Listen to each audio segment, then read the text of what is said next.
Lance Mechanics here today, and if you're watching this video, it may be because you want to become a mechanic and you don't know the right route to go. I'm going to give my perspective from working here in Ontario, Canada. The States may be different because they have ASEs, which are completely foreign to me and don't make sense. Here in Ontario, it's you do your levels 1 to 3, you get your hours, and then you write a test.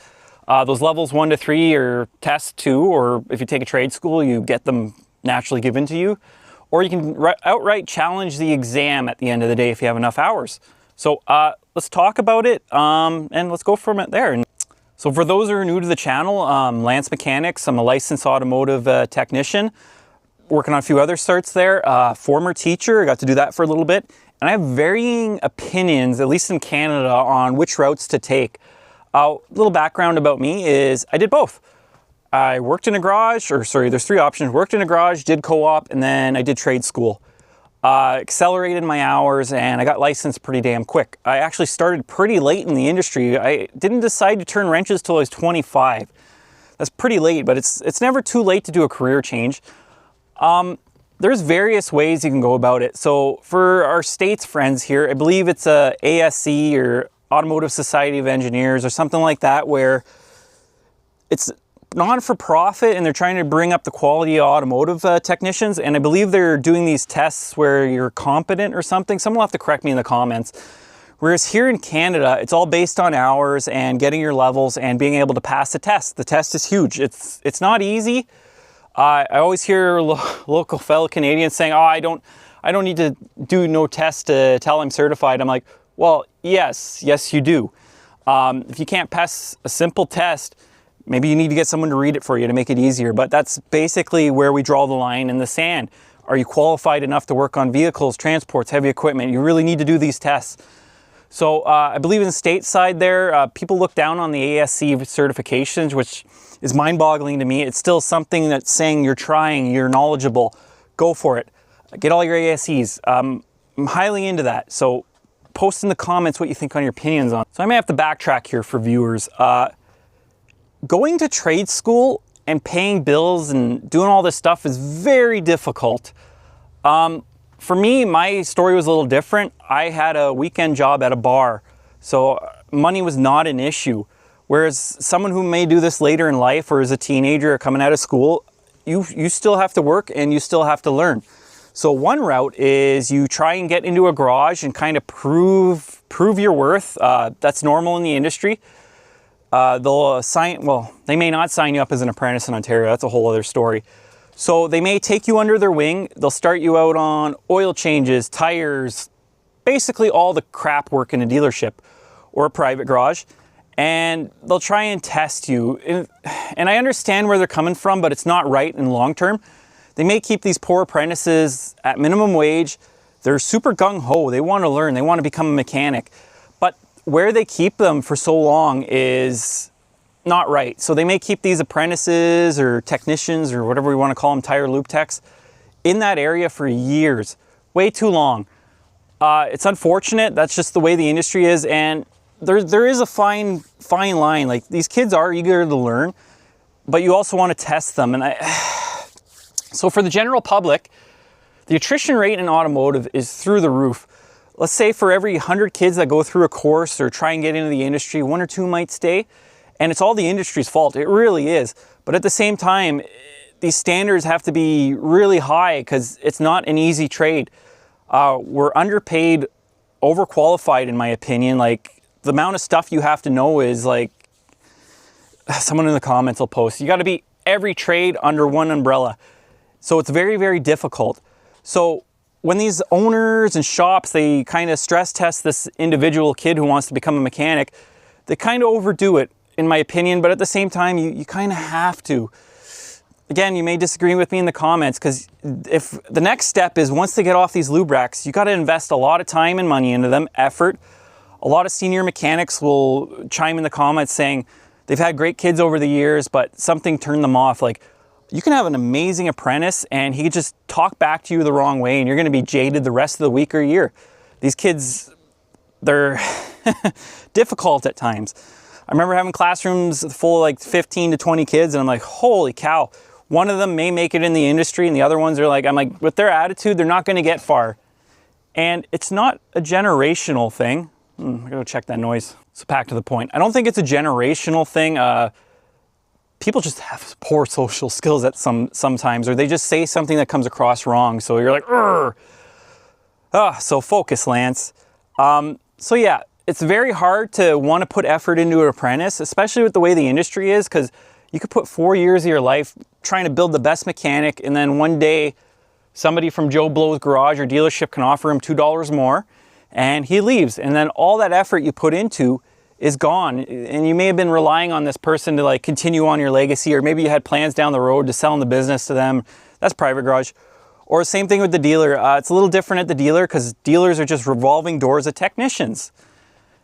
So yeah, so where are we going with this? All right, so that's from the owner's perspective now. So now on the apprentices side, if they're going to trade school, they're gonna have very little money to pay bills because they're already forking out this huge absurd number, which I think is utter BS. Here in Canada, it's 4 semesters and it can be anywhere from $3,600 to $4,200 for the year. So you're putting out $8,000, which is substantial, especially here. The cost of living just sucks. I can imagine the state side is just as bad. And not only that, that's 2 years of your life, 4 semesters. You got to work in between. These kids who want to do it, they've either come out of high school or they've gotten older, or they decided this is the career they want to be at. So now you got to work and you got to do school. And then if you're lucky, you got to be in a garage, maybe doing a co-op. It's very time consuming and there's benefits to each. I think doing a co-op kind of gives you the idea of what you're going to expect. So first off, co-ops.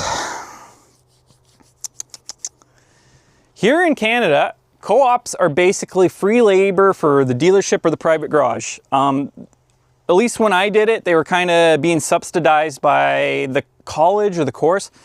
Some people had paid co-ops. A lot of places that were cheap, they weren't paid. I'm kind of hoping they're paid now. Kind of think of it like those people who work in business in like New York, where they basically work for free just so they can get a job at a lawyer's office or something, and never made sense to me. So co-ops are kind of iffy, at least here. I'm not sure what they are in the States. Hopefully you can get a paid co-op. Here in Canada, if you get a paid co-op that works towards your hours, that's great. Yeah, I don't really like them. That's just my opinion. You'll have to post in the comments what you think. All right, co-ops. I don't like co-ops. The next thing is an apprenticeship. So you're going to work where you're going to learn.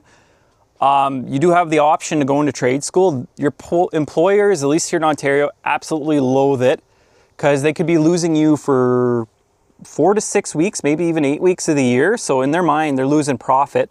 As much as they want you to learn, they still want you there to make money for them. Because believe it or not, having an apprentice is very profitable, especially if they start sending them gravy jobs, which causes work frustration. But imagine you're only paying a minimum wage apprentice compared to a licensed guy. So you're making a larger percentage on that brake job, even though it's just labor. So that's a whole other topic. But there's something out there, probably an animal.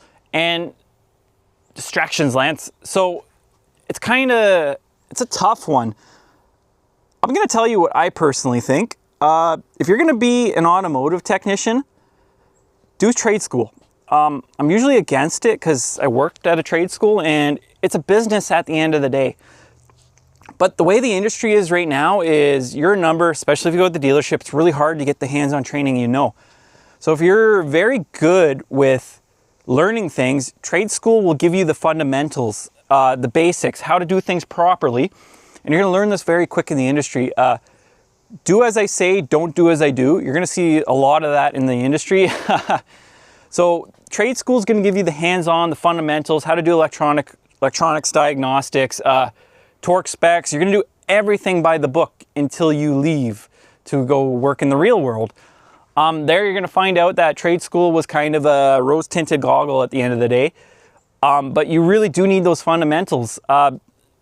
So you're going to run into a different skills or different people with a different set of skills. So when I was teaching, I'd have people all over the place in set of skills, meaning some were already working in a garage. They were taking the course to fast track their license. Some had never picked up a wrench in their life. Some people didn't even know what they were doing there. It was just kind of a filler course for them, and then it turned into something else. You're gonna see that everywhere. All right, if you made it this far in the video, this is where I do my shameless plug. 90% of you aren't subscribed. I love the subscribers, I love the comments. You'll notice on my channel, you'll see hundreds and hundreds of comments on like a video with 10,000 views, where if you go to a million view video, you'll see like 100 comments. So that's the big difference here. The power is in the comments and bringing people together. It's a great community. I suggest you look at them and check out other videos on the channel. Yeah, it's my shameless plug for now. Subscribe, hit the like button. Anyways, this video is gonna be all over the place because it's such a tough subject, and I'm hoping that the apprentices get to see this and the older guys can chime in and give them direction. Again, there is no wrong answer. I just what I experienced is you can go either way, either path. At least here in Ontario, the States can be different. The more you know, the better off you are at the end of the day. Whether you're a hands-on experience kind of person, you know, just grabbing random stuff and making it work, or you're more a theory person. You like to know how it works, and then when you get in there, you can visualize it. There's no right or wrong answer. You do you. I just want you to know that it's tough. Everybody knows it's tough because we haven't even gotten into the cost of tools. Like, oh, I don't even want to know how much is there. I don't even use it anymore other than videos and projects. So, that's another big thing. Whatever route you go, you're going to spend money on tools unless you're in heavy equipment. And you may be surprised to say, like, I'm always promoting automotive, but I say it's a stepping stone to something better. Automotive will give you the skills and everything you need to go to a better career. And generally, those other careers do like automotive people because their brain's wired a little differently from the beginning. You got critical thinking skills that nobody else has. You can think out of the box, and when someone says that's impossible, you're more likely to say, well, no. you're willing to bet against it. Every time someone said that's not possible to me, I've been correct. I hate when they use that word, but that's just another video for another time. So you as an apprentice, I'm saying automotive will build foundations for you for the rest of your life to go anywhere. I can't think of another industry that could do that. Semi-trucks or diesel, as they want to say, could be like that. You don't hear of diesel guys coming to automotive. Usually it's the automotive guys going to diesel, going to heavy equipment, going to electrician, going to trains, going to aviation, going to everything else but other automotive areas. And that's probably why there's a huge shortage. Maybe they should just change the training altogether to be like, oh, here, we'll teach you everything you need to know to go elsewhere. But that's a huge thing. Oh. So yeah, usually my videos are pretty focused, but this one's a little all over the place because there's no right or wrong answer for you as an apprentice. You got to do what makes sense to you, whether it be a co-op, schooling, or doing a paid co-op, or schooling and working. You got to do what makes sense financially. Automotive doesn't make financial sense to me anyways because you're spending a lot. Again, I bring it up here, but every customer knows that you spend money on tools, but I don't think they quite grasp what you spend. So that's another thing. If there's a chance you can go after grants and tool allowance programs, use it, man. Free money. I remember when I got into the college there, we were telling all the students there's like $500, $600, $700, $800 tool grants here that nobody applies for. It's just money on the table. Apply, go for it. There's always options like that. Some employers offer reverse financing, I believe it's called. They'll pay up front, they'll deal with the taxes or whatever, and they'll basically pay for your tools, and they'll take like $100 off your paycheck, or you pay them, or whatever legalities they have to do. So yeah, maybe I'll stop talking right now. So if you're in Ontario, Canada, I do recommend trade school because it gets you ahead that much quicker. But if you need money and you want to take the steady route, get an apprentice, get your foot in the door, show them that you're capable. Maybe they'll send you to trade school. Maybe they'll pay for it. I'm hoping they'll pay for it these days. But again, it's that risk versus reward. It's very hard for anybody to put effort into somebody. You got to prove, as much as I hate to say this, you got to really prove that you're worth it and that you're willing to cooperate with them. Being arrogant and know-it-alls isn't what you need to do in this industry. You got to be more accepting of information, especially when it comes from random people, because everybody at the end of the day can teach automotive. If you're a licensed guy, you got your ASCs, everybody can teach. Being able to absorb that information, it's a little more difficult. So yeah, we'll end the video here. I didn't get into politics or wages or anything because those are videos down the road, or I may have already talked about them. So leave a comment, post what you think. I know this video is all over the place because I'm easily distracted, like, you know, noises. So Lance Mechanics, have a good one.